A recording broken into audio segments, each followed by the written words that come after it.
I was sitting in Dr. Patterson's office at Oregon Health and Science University when my entire world shattered. Not from cancer, not from heart disease, from a simple blood panel that revealed something I'd never known about myself. "Thomas," Dr. Patterson said, her voice careful and measured in that way doctors use when they're about to deliver devastating news. "Your blood work came back, and there's something we need to discuss. You have Klinefelter syndrome. It's a chromosomal condition you were born with." I stared at her, not understanding. "I'm sorry? What does that mean?" She leaned forward, hands folded on her desk. "It means you have an extra X chromosome, double XY instead of XY. One of the primary symptoms is infertility. Thomas, you've been sterile your entire life. It's not possible for you to have biological children." The words hung in the air between us. My first thought wasn't sadness. It was confusion. Because just 3 weeks ago, my wife Amanda had shown me the ultrasound pictures of our baby, 8 months pregnant, due in 6 weeks. That's not possible," I said slowly. "My wife is pregnant. Right now. We're having a baby in February." Dr. Patterson's expression shifted. Something flickered across her face. Pity, maybe, or concern. "Thomas, I need you to understand. This isn't a question of low sperm count or reduced fertility. With Klinefelter syndrome, natural conception is impossible. The condition prevents sperm production almost entirely." I drove home in a daze. The Portland rain hammered against my windshield, and I kept thinking there had to be some mistake. Maybe the blood test was wrong. Maybe they'd mixed up my samples with someone else's. But Dr. Patterson had been so certain. She'd shown me the chromosomal analysis, the clear XXY pattern in my cells. Amanda was in the kitchen when I got home, one hand resting on her swollen belly. She was glowing, beautiful in that way pregnant women are. At 36, she'd been so excited when she told me about the pregnancy. We'd been married for 18 months, and she'd said it was our miracle baby. "Hey, honey," she said, smiling at me. "How was your appointment?" "Fine," I heard myself say. "Just routine stuff." I couldn't tell her. Not yet. Not until I knew what was happening. That night, lying in bed while she slept beside me, I stared at the ceiling and tried to make sense of it. Could the doctors have been wrong about Klinefelter syndrome? Could there be an exception, some rare case where it was still possible? But deep down, I already knew the truth. I just didn't want to face it. The next morning, I called my lawyer. Mitchell Sanders had handled my business contracts for 20 years, since I'd started my architectural firm. He'd seen me through the best and worst times of my life. "Mitch, I need to talk to you about something confidential," I said. "Not about the firm. Personal." We met at his office that afternoon. I told him everything. The blood test results, Amanda's pregnancy, the timeline that didn't add up. Mitch listened quietly, his expression neutral in that lawyerly way. When I finished, he was silent for a long moment. "Tom, I need to ask you something, and I want you to really think about your answer. Has Amanda given you any reason to doubt her before this?" I shook my head immediately, then stopped. Actually, there was something. About 4 months ago, I came home early from a site visit. I heard her on the phone in her office. She was laughing, talking to someone, and when I walked in, she hung up really quickly, said it was just her sister. Did you believe her? I wanted to, I said. We'd been going to marriage counseling. Things had been rocky after we got married. She said she needed someone to talk to about the stress of pregnancy. Mitch leaned back in his chair. "Who's your marriage counselor?" "Dr. Stephanie Reeves. She has a practice in Lake Oswego. Amanda found her through a friend's recommendation." "Tom, I'm going to suggest something, and I need you to trust me on this. Let me hire a private investigator, just to verify the facts. If everything is above board, you'll have peace of mind. If it's not—" He trailed off. "If it's not, then what?" "Then we'll deal with it. But we need to know the truth first." I hired the investigator. His name was Marcus Webb, a former detective with Portland PD. For 3 weeks, I went about my life as normal. I went to work, designing a new mixed-use development in the Pearl District. I came home to Amanda, who was preparing the nursery. We painted it a soft yellow, gender-neutral, because she said she wanted it to be a surprise. Every night, I looked at her and wondered who she really was. The woman I'd fallen in love with, or someone else entirely. Marcus called me on a Tuesday afternoon. "We need to meet. Not your office, somewhere public." We met at a coffee shop in Selwood. Marcus slid a manila folder across the table to me. "You're not going to like this." Inside were photographs. Amanda and a man I'd never seen before. They were leaving a medical office together. In one photo, his hand was on her belly. In another, they were kissing in the parking lot. "His name is David Park," Marcus said. "He's a personal trainer at the Athletica gym in Beaverton. They've been seeing each other for at least 10 months. That's when I can trace their first meetings back to." 10 months. Before the pregnancy. I felt sick. "There's more," Marcus continued. He pulled out another set of documents. I pulled the medical records from Amanda's prenatal visits. "I have a contact at Providence Medical Center. Look at the patient intake forms." I looked. Under father's name, on multiple documents, it said David Park. She listed him as the father? I couldn't believe what I was seeing. "Not just that. Look at this." Marcus showed me an insurance claim form. "She's been filing claims under your insurance, but she's also been submitting paperwork for a secondary policy through David Park's employer group plan." Why would she do that? That's what I wanted to figure out. So I did some digging into Dr. Reeves, your marriage counselor. Marcus pulled out more papers. Dr. Stephanie Reeves was investigated by the Oregon Board of Licensed Professional Counselors 2 years ago. She was treating a couple going through divorce. Allegedly, she was feeding information to the wife about the husband's finances, helping her hide assets. The case was dropped because the husband withdrew his complaint, but the board kept a note in her file. My hands were shaking. "What are you saying?" "I'm saying, I think your marriage counselor isn't neutral. I think she's helping Amanda with something." So I had a colleague do some surveillance. He pulled out his phone and showed me a video. This was recorded 2 days ago at a restaurant in downtown Portland. I watched the screen. Amanda, David Park, and Dr. Reeves were sitting at a table together. The audio was muffled, but I could make out fragments of conversation. "Insurance documents need to be submitted by next month. Once the baby is born, we can proceed with the plan. Tom won't suspect anything. I've been managing his expectations in our sessions. The business valuation came back at $3.2 million. My architectural firm. They were talking about my business." Marcus stopped the video. "Tom, I think they're planning to take you for everything you have. The pregnancy is real, but it's not yours. I think they're going to use the baby as leverage.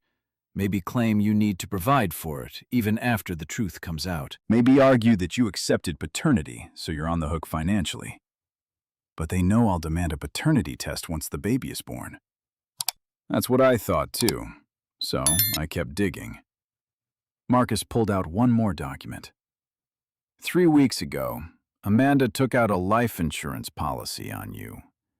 $1.5 million. She's the beneficiary. The coffee shop seemed to tilt around me. You think they're going to kill me? I think they're planning something. And I think Dr. Reeves is helping them figure out how to do it legally.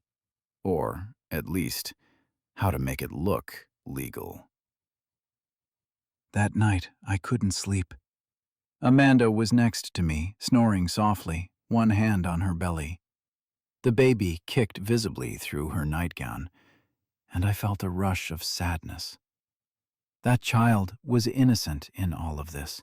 None of this was the baby's fault. But I couldn't trust my wife. The woman sleeping next to me had betrayed me in ways I was still trying to comprehend. Mitch called the next morning. I've been in touch with the district attorney's office. They're interested in what Marcus found, especially the insurance angle. They want to see if there's enough for fraud charges. What do I do? You act normal. Keep going to your counseling sessions. Let them think you don't know anything. And Tom, be careful. If they are planning something, you need to stay alert. The following week, Amanda and I had our regular session with Dr. Reeves. We sat in her comfortable office in Lake Oswego, surrounded by soft lighting and inspirational quotes on the walls. Dr. Reeves smiled at us warmly. How are we doing this week? She asked. Amanda squeezed my hand. Really good. Tom's been so supportive. I think we're in a really good place. Tom? Dr. Reeves turned to me. How are you feeling about the baby coming? I'd worn a wire. The police had helped me set it up that morning. The small recording device was hidden under my shirt, and I was terrified they'd notice it. I'm excited, I said. Though I have to admit, I'm nervous too. That's completely normal, Dr. Reeves said. Becoming a parent is a huge transition, especially at your age, Tom. You're what, 62? 61, I corrected. Right. And Amanda, you're 36. That's quite an age gap. Have you two discussed what will happen as Tom gets older? The financial implications of having a young child when you're approaching retirement? There it was, the hook. She was planting seeds, getting us to talk about my finances, my plans. We've talked about it, Amanda said. Tom's been very generous. He's setting up a trust for the baby. I hadn't said anything about a trust, but I nodded along. That's right. I want to make sure the baby is taken care of, no matter what happens. That's very thoughtful, Dr. Reeves said. What kind of value are we talking about? I was thinking around $500,000, I lied. From the sale of some investment properties. Dr. Reeves glanced at Amanda just for a second. Something passed between them. That's wonderful. When were you planning to set that up? After the baby is born, once we have all the legal documents in place. The session continued for another 40 minutes. Dr. Reeves asked about my business, my health, my stress levels. Every question felt loaded now, like she was fishing for information. When we left, Amanda was quiet in the car. Are you really setting up a trust? She asked. I'm thinking about it, I said carefully. Why? I want to make sure the baby is protected, that's all. Protected from what? I wanted to ask. Protected from the truth? 2 days later, Marcus called me again. Tom, we have a problem. I was doing surveillance on David Park, and I overheard him on the phone. He was talking to someone about moving the timeline up. I think they're planning to do whatever they're planning soon. How soon? I don't know. But Tom, you need to be careful. Don't eat or drink anything Amanda prepares. Don't let yourself be alone with her in any vulnerable situation. That evening, Amanda made dinner. Pasta with marinara sauce, garlic bread, salad. She set the table and called me in from my home office. "I made your favorite," she said, smiling. I looked at the plate in front of me. It looked perfectly normal, but I couldn't shake Marcus's warning. "Actually, I'm not feeling great," I said. "I think I might just have some toast." Amanda's smile faltered. "Are you okay? Should I call the doctor?" No, just an upset stomach. Work stress." I made myself toast in the kitchen, watching as she ate her pasta. She seemed frustrated, disappointed. That night I slept in the guest room. I told Amanda I didn't want to disturb her with my tossing and turning. The truth was, I was afraid to sleep next to her. The following Monday, everything came to a head. I got a call from Mitch at 9 in the morning. "Tom, the DA is moving forward. They have enough for fraud charges against Amanda and Dr. Reeves. They're bringing David Park in for questioning today. I need you to come to the police station." I drove to the Central Precinct on Southwest 2nd Avenue. Detective Sarah Chen met me in the lobby. She was in her 40s, with sharp eyes and a no-nonsense demeanor. "Mr. Whitmore, thank you for coming in. We've been building a case based on the evidence your investigator provided, combined with our own findings. We need you to understand what's happening." She led me to a conference room and spread out documents on the table. "Your wife Amanda, David Park, and Dr. Stephanie Reeves have been conspiring to defraud you. The pregnancy is real, and David Park is the biological father. We've confirmed that through medical records. But here's where it gets darker." Detective Chen pulled out a recording. "We obtained a warrant to tap Dr. Reeves's phone. 3 days ago, she had this conversation with Amanda." She pressed play. Amanda's voice came through clearly. "Stephanie, he's getting suspicious. He didn't eat the dinner I made. He's sleeping in the guest room." "You need to stay calm," Dr. Reeves's voice responded. "Everything is in place. The life insurance is active. Once the baby is born, we can claim postpartum complications. You had to leave him to protect yourself and the baby. Tom was becoming unstable. I'll testify to that as your therapist."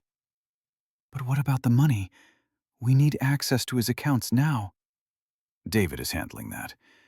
He has someone who can forge the power of attorney documents.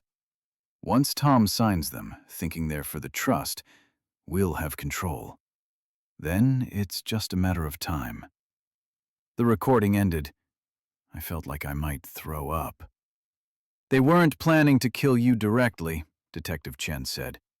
"They were planning something more sophisticated. Create a narrative where you're mentally unstable.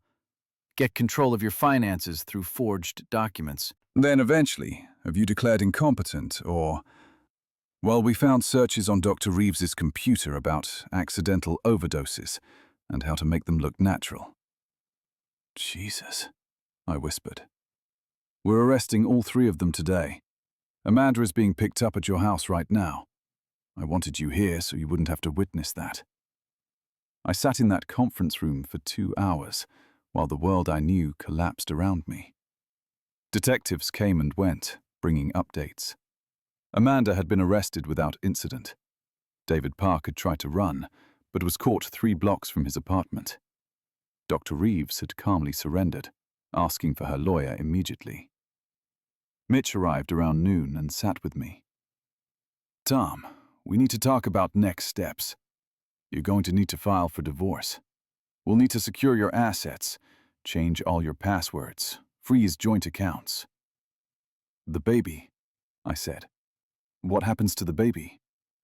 "That's not your concern," Mitch said gently. "The baby has a biological father. David Park will be responsible, assuming he's not in prison. If he is, there are other options: foster care, adoption. But Tom, that child is not your responsibility." I knew he was right. but I couldn't help feeling a sense of loss. For weeks, I'd believed I was going to be a father. I'd imagined holding that baby, watching them grow up. Now I knew it was all a lie. The legal process was long and ugly. Amanda, David, and Dr. Reeves were all charged with conspiracy to commit fraud, insurance fraud, and attempted theft. Dr. Reeves was also charged with professional misconduct and had her license suspended by the state board. During the investigation, more details emerged. Dr. Reeves had been running similar schemes with other couples. She'd identify wealthy, older clients going through marriage problems, then facilitate affairs and financial manipulation. In at least 3 other cases, she'd helped wives drain their husbands' bank accounts before divorcing them. Amanda and David had met at the gym where he worked. She'd started training with him just 2 months after we got married. According to David's testimony, which he gave in exchange for a reduced sentence, Amanda had approached him with the plan. She'd been looking for someone to father a child that she could pass off as mine. Dr. Reeves had come into the picture later when Amanda realized she needed professional help to pull it off. She'd found Dr. Reeves through an online forum. Apparently, Dr. Reeves advertised her services discreetly to women looking to strategically exit their marriages. The trial took place 9 months later. By then, Amanda had given birth to a baby boy. David Park's mother was caring for the child while David served his sentence. He'd been convicted of fraud and conspiracy and received 3 years in prison. Amanda got 5 years. Dr. Reeves got 7, plus her professional license was permanently revoked. I sat in the courtroom when the verdicts were read. Amanda didn't look at me. She kept her eyes down, her hands folded in her lap. I tried to feel something. Anger, satisfaction, relief. But mostly, I just felt tired. After the trial, I sold my architectural firm. I couldn't focus on work anymore. Every design, every client meeting felt hollow. I sold it to my junior partner for a fair price and retired. I moved out of the house I'd shared with Amanda. Too many memories, all of them tainted now. I bought a small condo in northwest Portland, near the Pearl. Something manageable. Something that was just mine. My friends rallied around me. People I'd known for decades who'd watched this nightmare unfold. They took me out to dinner, invited me on fishing trips, made sure I wasn't alone too much. Their support meant everything. I started seeing a therapist, a real one this time, a man named Dr. Marcus Foster, who specialized in trauma and betrayal. We worked through what had happened, unpacking the layers of deception and manipulation. "You trusted someone," Dr. Foster told me during one session. "That's not a weakness, Thomas. That's part of being human. What happened to you wasn't your fault." But it was hard not to blame myself. I'd been so lonely after my first wife passed away. Emily had died 5 years earlier after a long battle with breast cancer. We'd been married for 32 years, and losing her had left a hole in my life that I didn't know how to fill. When I'd met Amanda at a charity gala, she'd seemed like a second chance. She was young, vibrant, interested in my stories about architecture and travel. She'd made me feel alive again after years of grief. I'd been so desperate for that feeling that I'd ignored the red flags. The way she'd pushed for a quick marriage, her lack of close friends or family, the facts that I really didn't know much about her life before we met. Dr. Foster helped me see that I wasn't stupid or naive. I'd been vulnerable, and predatory people know how to spot vulnerability. A year after the trial, I was in a better place. Not healed exactly, but healing. I'd started taking classes at Portland Community College. Art history, creative writing, things I'd always been interested in but never had time for. I'd also started volunteering at a legal aid clinic, helping people navigate divorce proceedings and financial fraud cases. Turning my experience into something that could help others felt meaningful. One afternoon, I was at the clinic when a young woman came in.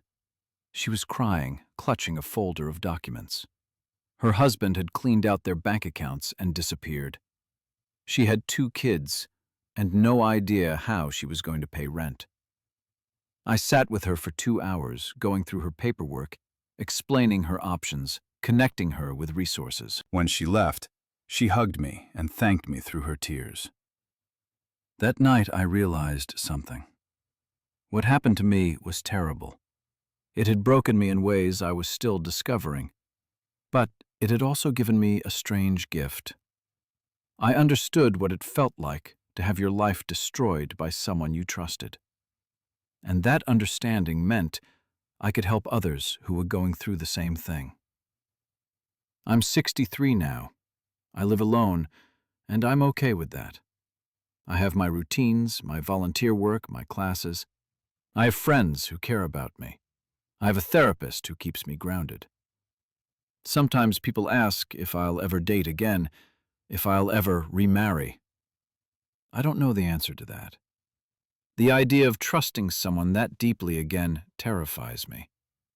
Maybe someday, maybe not. What I do know is that I survived.